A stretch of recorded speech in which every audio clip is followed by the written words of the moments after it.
Share বাজারে অব্যাহত দরপতনে ঢাকা স্টক এক্সচেঞ্জের বাজার মূলধন কমেছে 1 লাখ কোটি টাকার উপর। তবে ঈদের ছুটি শুরুর আগে টানা 4 কার্যদিবস শেয়ার বাজার ঊর্ধ্বমুখী ছিল। ঈদের পরেও এই ধারা অব্যাহত থাকার আশা করলেও টানা দরপতনে পড়ে শেষ 4 কার্যদিবস। তবে সপ্তাহের শেষ কার্যদিবসে আগের চেয়ে লেনদেন কিছুটা বেড়ে যায়। এদিন লেনদেন হয়েছে 522 কোটি টাকা, যা আগের দিনের চেয়ে 40 কোটি বেশি। এখানে একটা আস্থাহীনতা তৈরি হচ্ছে, লেনদেনটা কমে যাচ্ছে।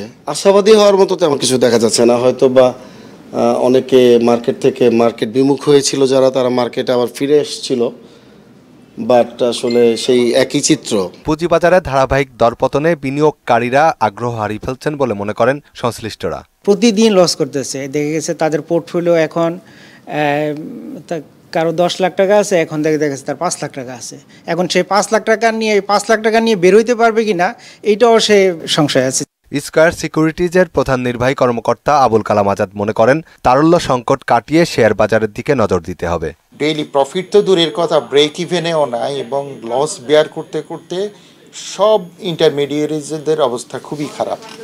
তো এইভাবে চলতে থাকলে আসলে দেশে কন্ট্রিবিউট করবে কি, মানে দেশের জন্য কি করবে, মানে সাস্টেইন করা, নিজে সার্ভাইভ করাই তো কঠিন হয়ে গেছে। এই ম্যাল প্র্যাকটিসটা, এই করাপশানগুলো বন্ধ না করেন ততক্ষণ পর্যন্ত আপনারা ভালো কিছু এখানে আশা করা যায় না আর কি। সেকেন্ড থিং, দেখেন টপ 20-তে কারা আছে। খারাপ শেয়ারের যদি দাম বাড়ে, বুঝতে হবে যে এখানে সামথিং গোয়িং রং হেয়ার।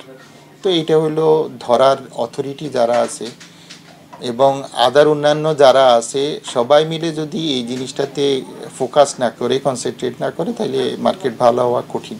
দেশের শেয়ার বাজারকে রক্ষা না করা গেলে সামগ্রিক অর্থনীতি ঝুঁকির মধ্যে পড়বে বলেও মনে করেন তিনি। ততক্ষণ পর্যন্ত এই মার্কেট ভালো হওয়ার চান্স নেই। মনিরুল ইসলাম, মোহনা সংবাদ, ঢাকা।